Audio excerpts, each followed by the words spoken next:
Good evening, everybody. Thanks for joining us here on the ice Thursday. It's a little chilly outside, but we're looking forward to some wonderful weather, some travel weather, especially for the two gentlemen joining me. They're off to their first excursion of the year. Finally, after all these restrictions are going to be lifted a little bit, I've got two wonderful guests, the duo of Mr. Jamie Leach and his father, Reggie Leach, the Riverton Rifle himself. So happy to have both of these gentlemen on the show tonight. We're going to talk a little bit about what Shoot to Score hockey does for the small communities that they get to visit, some of their events over the course of the year.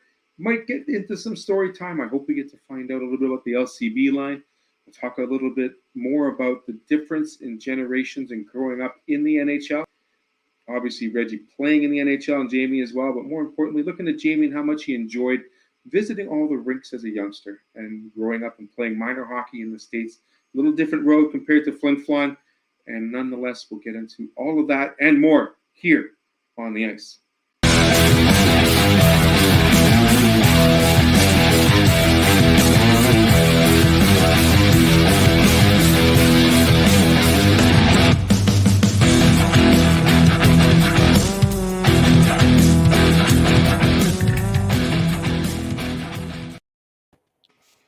As promised, Jamie Leach with all the beautiful jerseys behind him.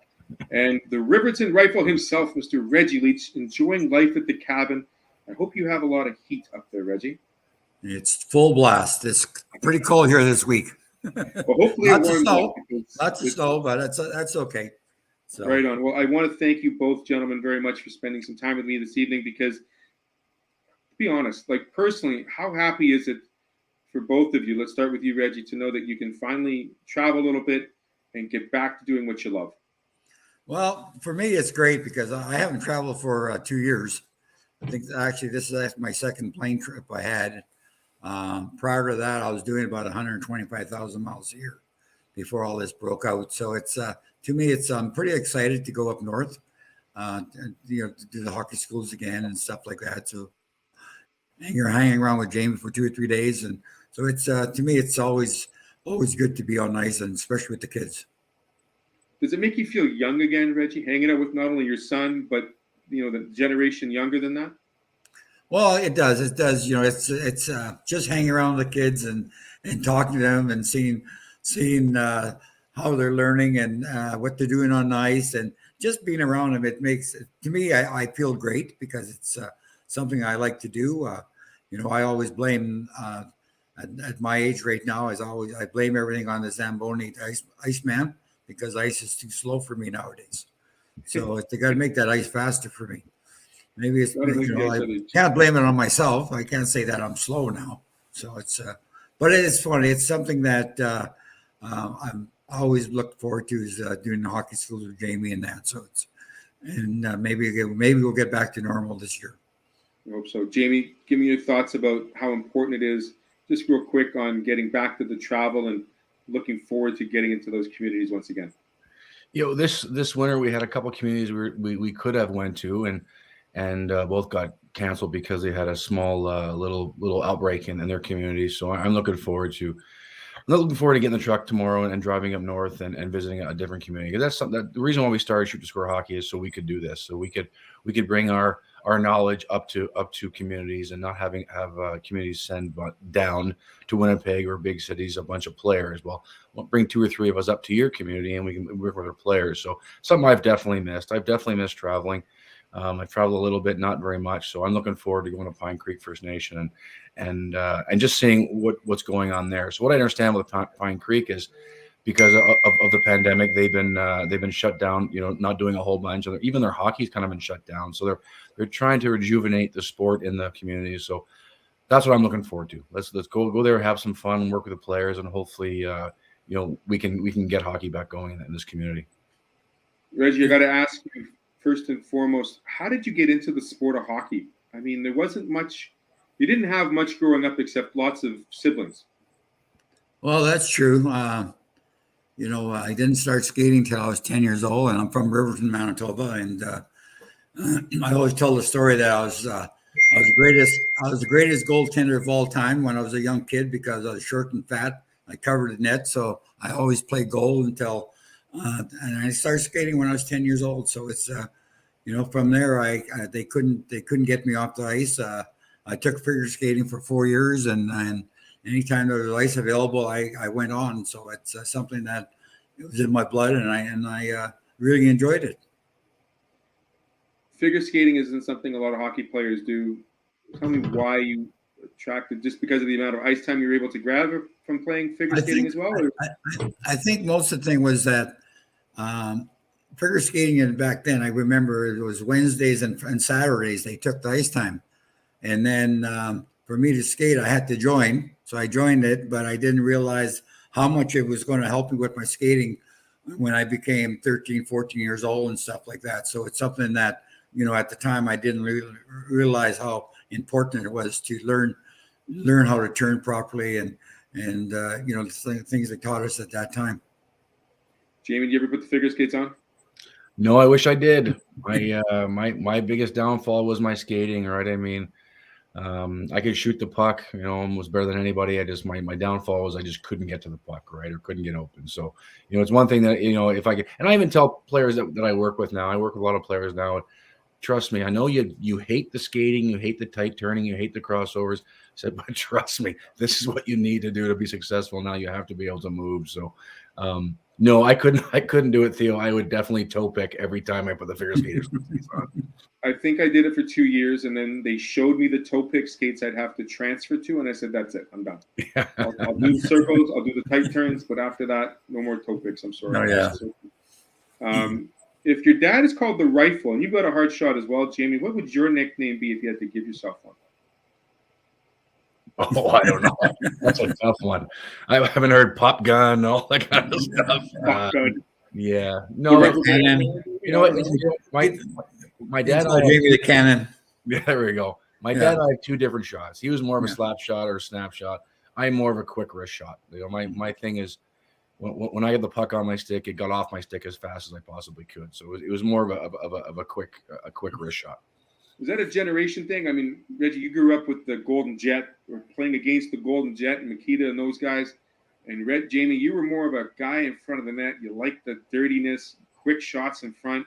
Is that just because of a generation thing? And now what we're seeing more and more is just quick shots, shoot it from everywhere. Any bad shot is a shot not taken. Well, I think, the generations of when I grew up is that, shooting the puck and stuff like that. I loved shooting the puck. I used to practice, 300 to 400 pucks a day, and, and pick a spot and the angles I shot from all the time and stuff like that. And that's where I learned, is by just repeating and shooting it all the time. And I didn't like the front of the net. You get hit there, so I stayed out. I was more in my place with Bobby Clark and them, and whoever I play with, is that I dumped the puck in, and my job was to get in position to shoot the puck. So, and I was very good at that. So it's, Jamie had a different game than I did, and it has to work for the person that's doing it. What the talents they have.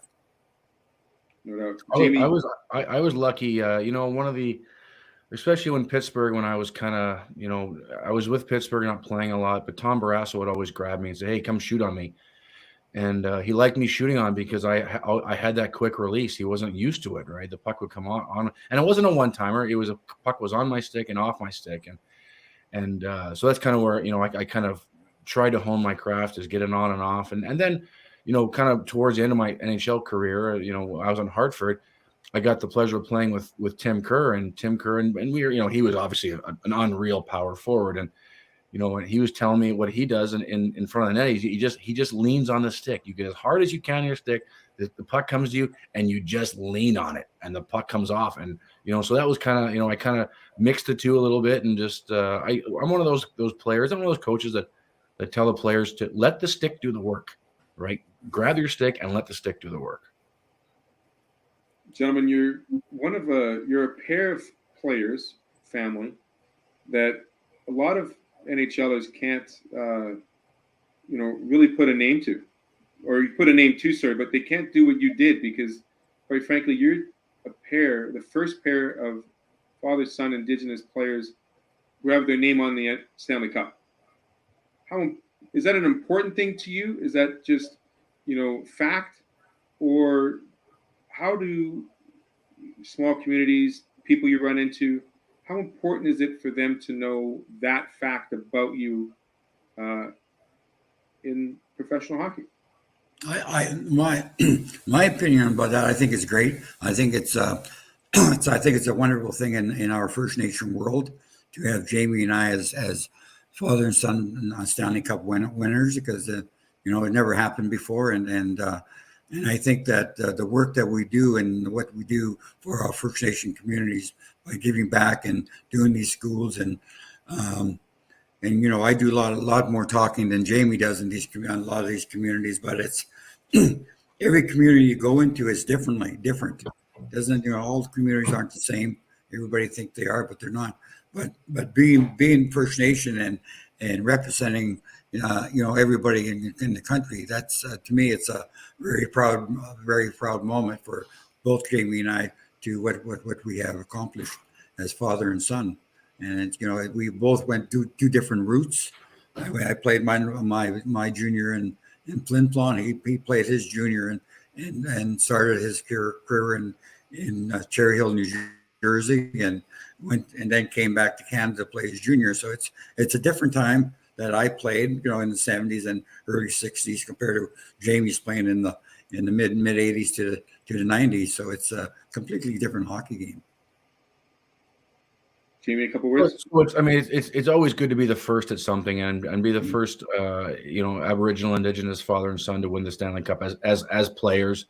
Obviously, it's pretty special. And when we go talk to kids and in the First Nation communities or the small communities, it doesn't have to be First Nation communities, but small communities, it can happen, right? There's something that can happen. That's kind of, the thing that we always kind of, doesn't matter what, it doesn't have to be hockey. It could be whatever you want. You want to go to school, university, be a doctor, be a teacher, just set your goals high and work at it. And no, it's something that I'm very proud of, and it's definitely we definitely bring it up and talk a lot about it.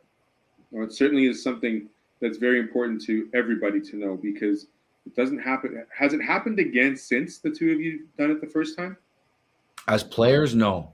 As a player coach or as a group or family at all? I don't think so. Has it? I don't think so. I don't think there was another one. I can't recall if anybody else, but there was a few before Jamie and I did it. So it's it's just, it's still a special thing. So absolutely. We're going to take a quick break, gentlemen. We're going to come back and talk about growing up in Cherry Hill, New Jersey for Jamie playing hockey, and then Reggie playing with Bobby before getting to the big show. We'll be right back on the ice.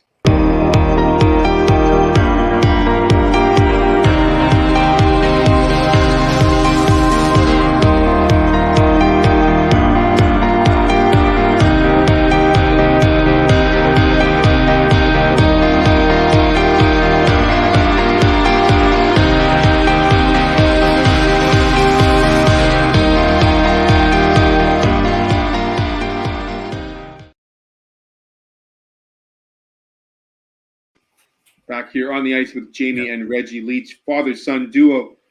Was it hard, Jamie, to put on a Pittsburgh jersey when your dad was a Flyer? You know what? No. And the reason is it wasn't, from my standpoint, the Pittsburgh and the Philadelphia thing wasn't a big rivalry, right? From what I saw at the time. It was, for me, it was always Philly and the Rangers, and or Philly and the Islanders, obviously, because they played, there was a big clash then. So for me, and you know what, even if I got drafted the Islanders or the Rangers, I didn't care. I wanted to go somewhere. But yeah, for me, there were at that time, and I'm probably 100% wrong, but that time I didn't see the big Pittsburgh-Philadelphia rivalry at that time. Reggie, not that time. Growing up in that era. I didn't see that rivalry. Right. Maybe because Pittsburgh was so bad. Yeah, I don't think that back in the 70s when we played Pittsburgh wasn't a real powerhouse. No. I know that when I played in Oakland and played against Pittsburgh, we were pretty even because we were both bad hockey clubs. So the score wasn't very much. But then when I went to Philadelphia, it was like night and day, and the games weren't very close against those guys. But it's that's why they had to rebuild and everything else. And then, and you know, they became a powerhouse in their 90s. So it takes a while. Reggie, growing up in playing in Flin Flon with Bobby before you go to the NHL, he went a couple of years before you, correct? 1 year before me. I got drafted in '69, and I got drafted in '70. So I played 3 years in Flin Flon with him, and then 8 years with him in Philadelphia. So he was a character. Congratulate you with Philly. Was it Bobby that called you and said, "Welcome to the team"? Well, he picked me up at the airport, but I don't think he called me. I think it was Keith Allen, and they traded for me a week after they won their cup. So it's they must have had that in the plans after they were going to get rid of a couple of the players in that. And I remember going there and on the press conference and that, and there's Clark. He opened his mouth again. He said, "Oh yeah, Reg would score 45 goals in the bad year with us," and I think I only had about 4 at Christmas time, and then but I ended up at 45 that year. But it's something that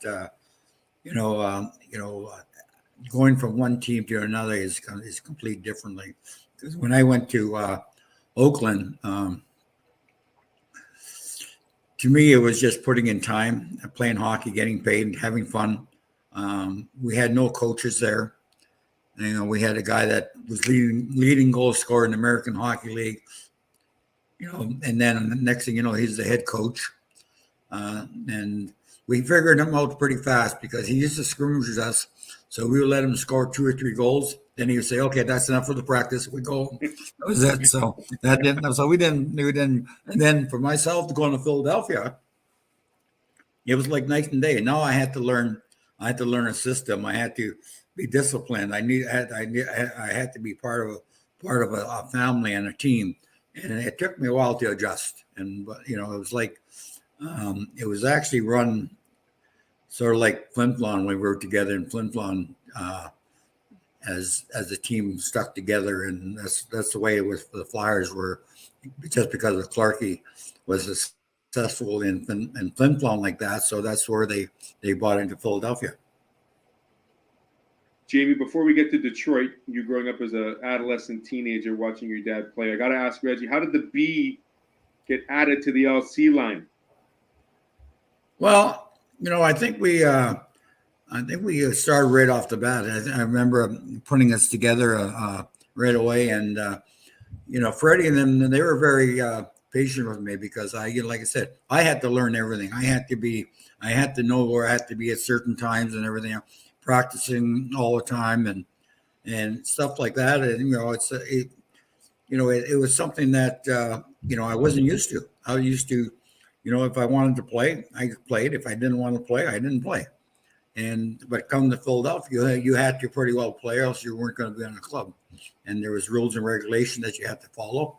And mainly what Clarkie said there, everything went. So it's something that for me, being there and playing with these guys, and like I said, I struggled the first 3 months, and then after that, when things started to go, and then everything clicked into place. And Billy Barber was the left winger, and he could score and check, and mainly I was the goal scorer, and Clarkie the one that dug the puck out and for us and stuff like that. But Clarkie was to me was. I known him for a long time, and I knew, when you weren't playing bad, he didn't say too much. He sort of looked at you and stuff. And I can remember a lot of times going in the third period before the face-off, he would look at both Billy and I, and say, "Well, time to go to work," and that's all he would say. And away we went, and things worked out. So it's very special to have 2 people that can connect together on ice at that time. And plus it was a little bit more easier for us also, because we also had that extra, I always say 2 or 3 seconds to shoot the puck, because if somebody touched us, they had to deal with Schultz and Selesky and everybody else on that team. So that opened up our lineup quite a bit. It's always helpful to have that enforcer on the bench for you, right, Reggie? Jamie, you didn't have that in Pittsburgh, did you? Who would be your enforcer in Pittsburgh? We had Jay Caulfield. Yeah. He was kind of our enforcer, but I mean, he didn't see a bunch of ice, but he was supposed to be the one guy that was protecting Mario. But and it was just, again, it was kind of a different. The one thing with my era is a lot of those guys that were enforcers, most of them, like a high percentage of them, could actually play the game, right? And I'm not saying Schulte couldn't play the game, and they could, but it was just, when the game got so much more skilled when it was through my era, because it's, it was, as the eras go by, the game got more and more skilled. These players can start playing the game, and but they were still enforcers. I remember going to the net in the Garden, and puck went into Mike Richter, and being who I am, I went to the net and stopped, and of course I made the mistake of snowing him and put snow all over him. And then Kosher came over and gave me a big shove, and he goes, "Let's go." I'm like, "Joey, you want to fight me?" I'm like, "I'll fight you, but you want to fight me?" Like, so, and thankfully someone else came in and stopped it. But That's awesome. yeah, it was definitely a different era. There wasn't too much team intimidation. Now, obviously, there was a couple players that were pretty scary as well. Yeah. Jamie, little different when we played. Mm-hmm.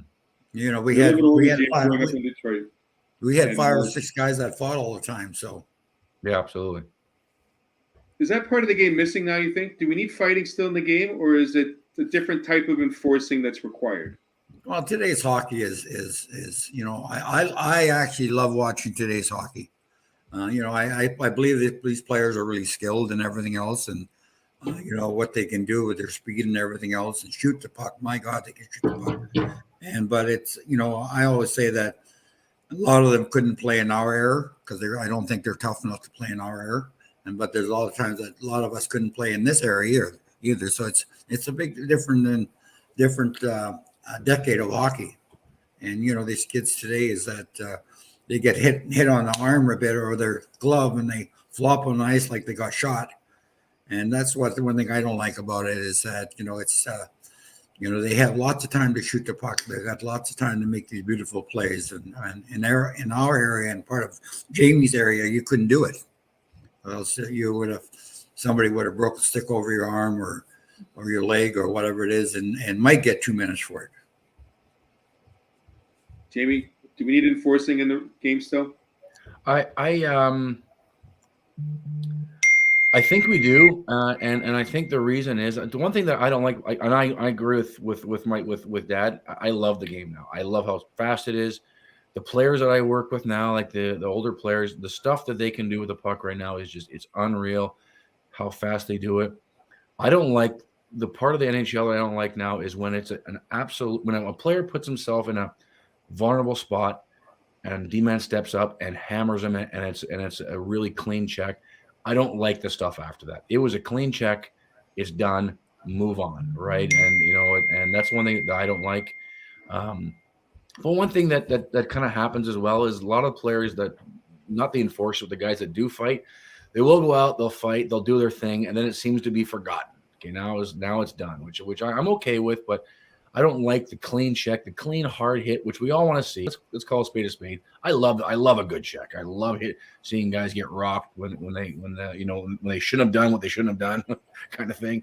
I just don't like the scrum after. I think it's crazy. It's a clean hit, and just move on. But like I said earlier before, the enforcers now, the so-called enforcers in the league can play the game. Like, they can play the game. So I'm okay with it. Reggie, remember who hit you the hardest? Say that again. Do you remember who hit you the hardest in your playing days? Dennis Potvin. I come around going down the boards. I seen him, and he was a great hip checker.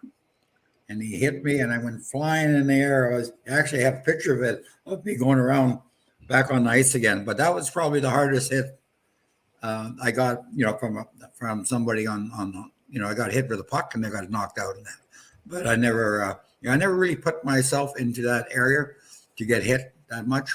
So, but when I did, Potvin got me one time in the playoffs like that, and I thought I was fast enough I could squeeze by him, but no, closed it off pretty fast. And the thing about it is that we talk about that all the time every time we run across each other. So it's but that's probably the main one that I could remember. Jamie, for yourself? Bob Probert. We had an exhibition game in Detroit, and I went in and I got the red line and I dumped it in, and I decided, I was on the other side of the ice for our bench, and I dumped it in and I crossed the ice and I wasn't looking, and he just leveled me. All of a sudden, 3 seconds later, I woke up and my all I can see is all the lights of what was it called then, in the Detroit building and the Jolos Arena, and I kind of I blacked out for a second. Jamie, I read your book, The Journeyman. Anna Rosa did a very good job. I really enjoyed it. It was quite good. Bottom line is, there's a part of the book where it talks about you playing crib. Did Dad teach you play how to crib, or did Mom? You know what? It was the whole family. Even now, our family gets together and all we do is play crib. Like we play crib a lot, and just like the cadence of crib, 15-2, 15-4, a pair is this, a pair is that. I think as a child, you always wanted to learn what was going on, and I think it was both. Just the whole family. When the family got together, there's a lot of crib playing, and even now, there's a lot of crib playing now. So it's a game that I play a lot. It's one of my favorite games. Paul Coffey win most of those games you play, or was it you? You know what's funny about that? Paul Coffey owes me about $600. we would play some crib and I think I just got in a quick roll and he owed me a bunch of money, and Paul's like, okay, I'll pay you next week. I'll pay you next week. Yeah, I've never seen that $600. Wow. That's quite a story. I mean, that's was that just like a rolling amount owed as the games went on, or was it a double or nothing thing? I think the one plane trip, I kind of had his number, and he kept doubling up, and we kept doing it, and all of a sudden, yeah. I think I think in the NHL there you get a lot of people playing different games. Euchre was another big one. Everybody played right on the airplane and stuff like that, and I know that. Philadelphia was really bad for it at one time. That they had to actually stop it because there was too much money flying around, and the players were owing too much money to each other and stuff like that. So a lot of that got stopped. Was there ever a time, Reggie, where they put a paycheck on the line? Not in our era. We didn't. It wasn't a very big paycheck. The Paperboy cashed mine, so it's okay. So there you go. Yeah, we didn't. We didn't play that much. Like we played, we didn't play that for that much money, and mostly for beer. If you lost one, you had to buy at the bar and stuff like that. So, gotcha. Jamie, there's a part of the book I wanted to bring up real quick. When Dad was playing in Detroit, you wanted to be known as Jamie Leach, not the son of Reggie Leach. Why was that important for you then when you were growing up? And why is that important for kids, especially teenagers now, to develop their own identity in school or within sport?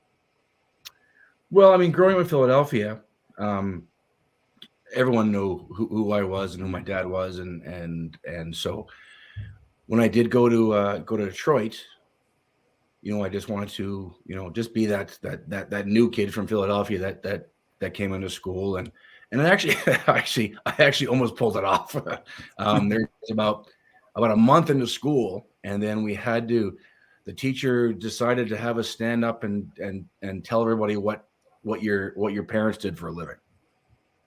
And so I stood up and I said I said my mom does this, my dad plays for the the Red Wings, and everyone's like, no, he doesn't. That doesn't make much. And then I said, no, yeah, he does. And his name's Reggie Leach. And it's just funny. And one thing that was good about that experience, too, though, because before then, like I said, it was about a month after I was in school, I got to establish some friends already before that even happened, right? And as things go, all of a sudden I've got all these brand new friends coming up, and it was just, for me, it was important to just go into a situation, especially a new situation that You know what? I never lied about it. I never said anything. I just never brought it. It was just never brought up, and until the teacher asked us, and then obviously I had to kind of say what was going on and my situation. So no, it was good. It was a good experience for me. It was, even after that, I kept a pretty close knit group of friends after that, because they were the ones that kind of liked me for who I was and not for who my dad was and ever. So yeah, no, it was definitely an experience that I learned a lot from, for sure.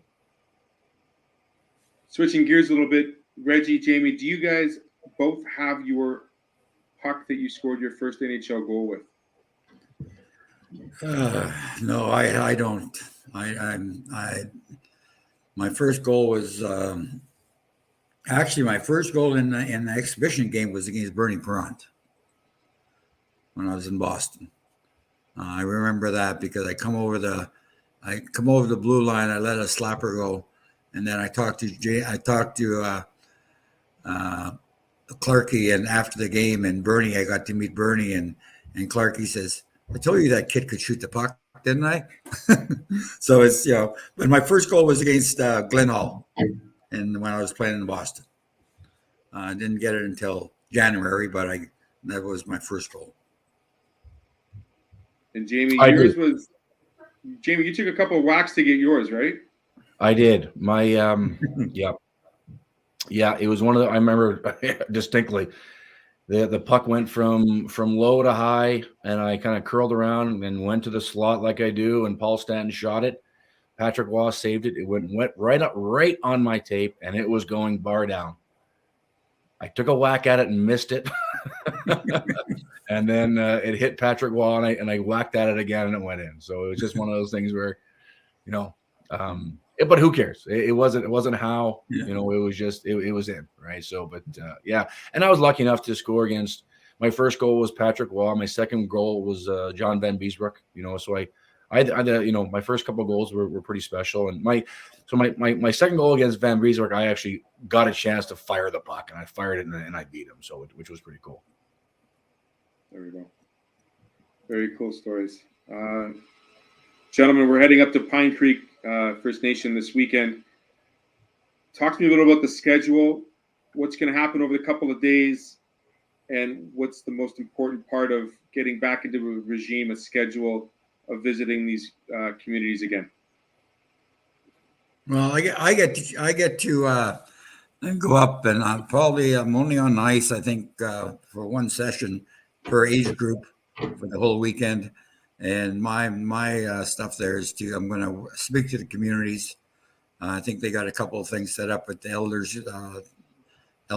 center, and mostly I do is the PR work, and I'll do all the talking to everybody else and what's going on. And so it's very special to meet a lot of people that want, especially the elders that are there, that they come up and talk. They want to hear a little bit of the story, some of the stories. So we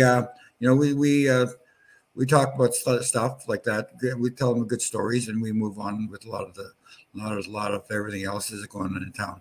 I hope it's warmer there, though. I'm not quite sure. Well, it's supposed to warm up. Yeah. So, but then I think the hockey party is going to be good. I think you're going to have probably a lot of, I know it's going to be tighter, but usually they have a lot of the mothers and grandmothers coming out, and grandfathers are coming out to watch. So that's something that that's one thing about the First Nation communities, is that they really support their hockey. So that's something that I'm looking forward to just being involved with this trip. I mean, I'll speak on the hockey side. We're gonna go up, and we don't know, just because they haven't had hockey in a couple of years. We don't know, their situation there, so we're not sure what kind of program we're going to run. But tomorrow night, we're just going to kind of do something fun. We'll do a couple fun games and see what's going on, and then just kind of read it and go from there. Our goal is, even when we go to all the small communities, Theo, we want to go there, and we want to do some teaching, do some instructing, because that's our program. But we want to make sure that the players had a good time doing it, right?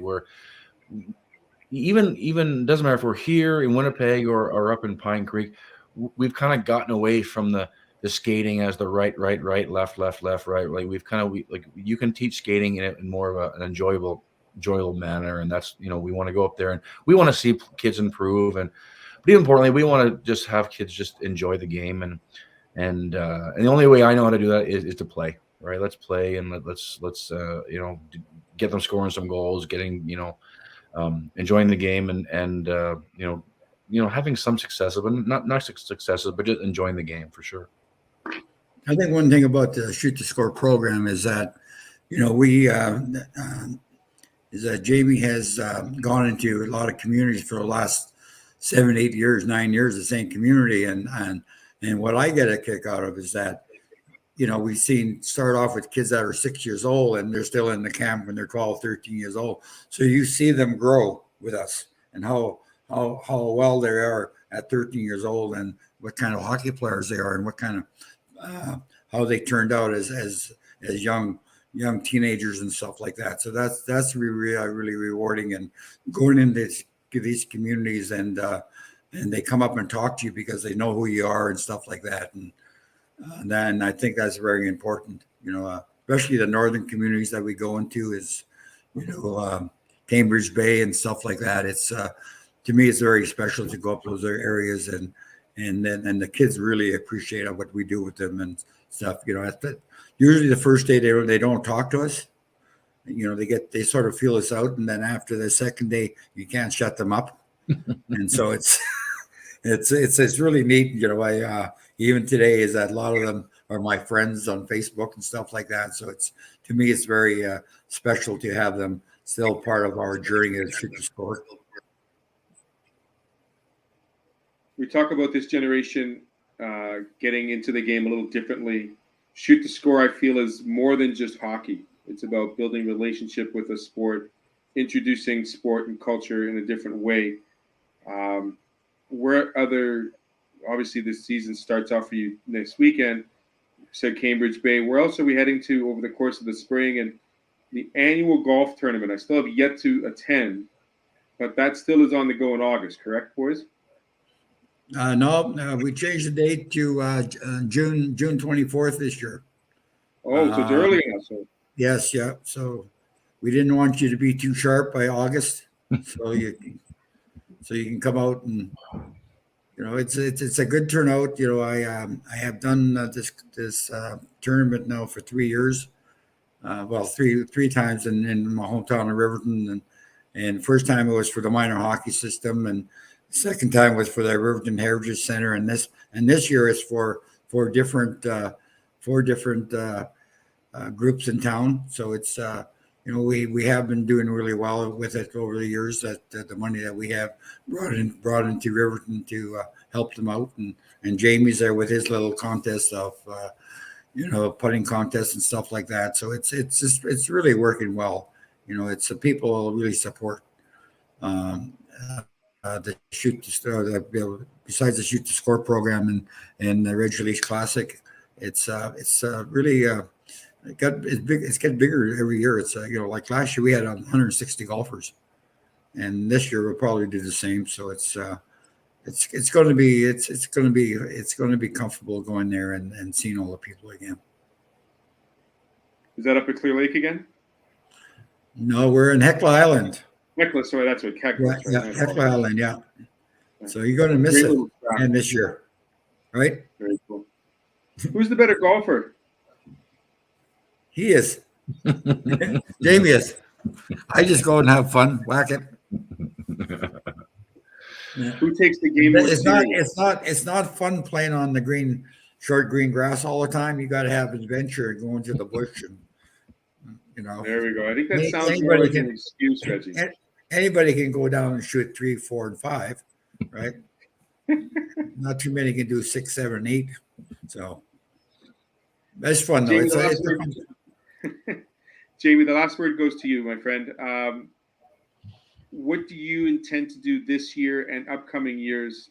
And what would you like to see continue with Shoot to Score, not only with the small communities, but everywhere you're able to see hockey and hockey grow? Well, I mean, obviously, we want we want to get out to the smaller communities again. We really do. I know I've had lots of, I've had people on Facebook contact me and Twitter contact me, when are you guys coming back? And, so obviously these communities are kind of, are kind of dying for some programs to come in, or really missing programs to come in. And so, I mean, I'm hoping right when we open up, I hope we're going to be really busy and getting out a couple times a month to different communities. And as far as the hockey growing overall, it's this pandemic has really kind of put a wrench in the different systems. And one thing is, it's shut us down for a number of months when we had the mandates and stuff. But the one thing that really made me happy and was positive was once we opened up, people were dying to get back on the ice.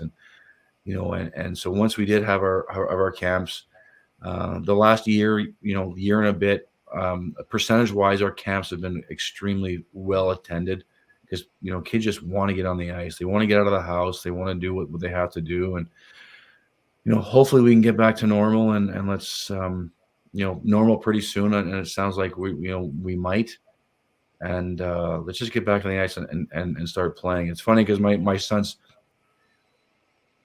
team plays his first playoff game on Saturday, and they got shut down right away with the pandemic, and they were doing really well. And it's nice to see, like, the kids are so happy to get back on the ice again. It doesn't matter if it's shoot to score or the hockey teams or whatever it is. It's nice to us to be playing again. It really is. I'm pretty excited about what's going to happen from here on in. I think we all are excited. I think it's great that you've continued to do this, as many businesses have struggled over the last couple of years. But it's great to see the encouragement and the excitement return from both of you gentlemen. I can hear it when you say it. You're truly passionate about doing this, and it's such a great program to be involved in and to actually start.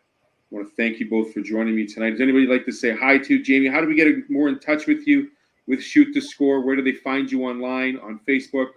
Give us the details. Best place is shoottoscorehockey.com. All our contact info is on there, with our camps, with our one-on-one, with our we call, when we travel, we call it remote camps. With our remote camps, give us a call, tell us what you need, and we'll make it happen. Reggie just wants to go schmooze with the old people and tell stories. That's why I could do that. Yeah, I go old folks home now and tell the stories. And one thing about that is that you can only have to tell it once, because they won't remember.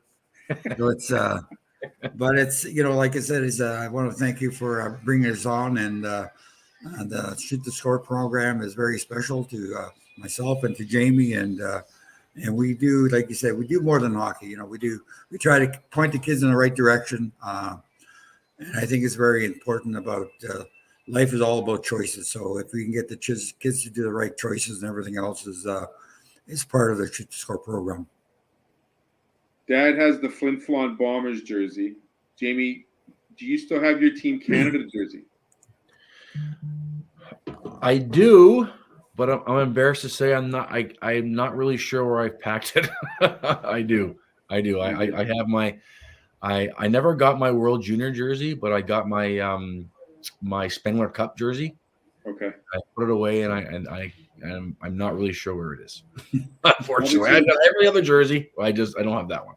The Spangler one is a little bit more modern compared to the old retro one of the Canada one playing up in Alaska, right? Absolutely. That was. I never understood the blue pants. That was not my cup of tea. Absolutely. Yeah, it was great, and we had those really cheap tackle pants. Oh, I remember playing that tournament, and I had Charlie Horse on both legs, and the coach and the trainer's like, I don't think you can play next game. I'm like, yes, I'm playing. I thought it's a Charlie Horse. I'm playing. I don't care what I got to do. I'm playing. What was worse, do you think, Reggie? Last question: the blue tacklers on the Canada stuff that Jamie had to wear, or your Oakland fatigues? The worst would be our overalls that we had to wear in 80. I think it was 81 and 82 with the Flyers. Oh, okay. It's the coverall or whatever they call it at that time. But The long in Oakland, pants. we had the white skates that we Right. had to play with. That they used to use shoe polish and put it on, and away we went. So, but it wasn't that bad. You know, one thing about playing in Oakland, we were like we were out of the playoffs by end of October, so we got to golf the rest of the year. There you go. So, Well, let's hope the golf courses will have less snow by June. They should be open by then. Heckler Golf Course. Looking forward to seeing potentially both of you boys out there. I probably will make the trip, and I look forward to catching up with you in person. oh, great! Thank you very much. And again, like I said, thanks for having us on your program. Oh, my pleasure. Reggie Leach, the Riverton Rifle, Jamie Leach, great as always. If you need a quick read, if you're a young teacher looking to read to some grade 5 to 8s, pick up the book Journeyman. I have it right here. I got my signed copy. Fabulous little book to read, not too long, captures the attention, and a wonderful story of a young man traveling, following in his father's footsteps in different towns. Truly great. Gentlemen, thank you very much for joining me on the ice. Have a great rest of the evening and drive safe tomorrow. Okay, thank you. That was Reggie and Jamie Leach heading up to Pine Creek First Nations. I want to thank everybody for joining me tonight on ASTV. I'd like to thank our sponsors, Doak Spoke Fields, Case Financial Group, Toby Hockey, as well as Pilot Mountain Hockey Academy. We'll be back Tuesday, the last one of February.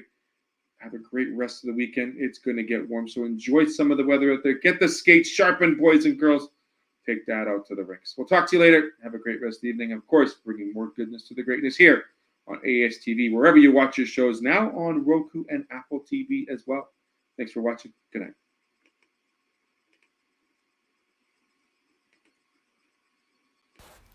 Welcome to Pilot Mountain Hockey Academy, your world-class academic and hockey training facility created to maximize each student's athletic and academic potential. Blackjack Stewart Arena, home of the Buffalo, is inside the 46,000 square foot complex, as well as a curling rink and other facilities. The students have a unique combination of successful, well-rounded education at Pilot Mountain Collegiate Institute and the professional hockey training in an encouraging community. The years of experience of on-ice coaching propel our students to the next level, both mentally and physically, in a professional environment.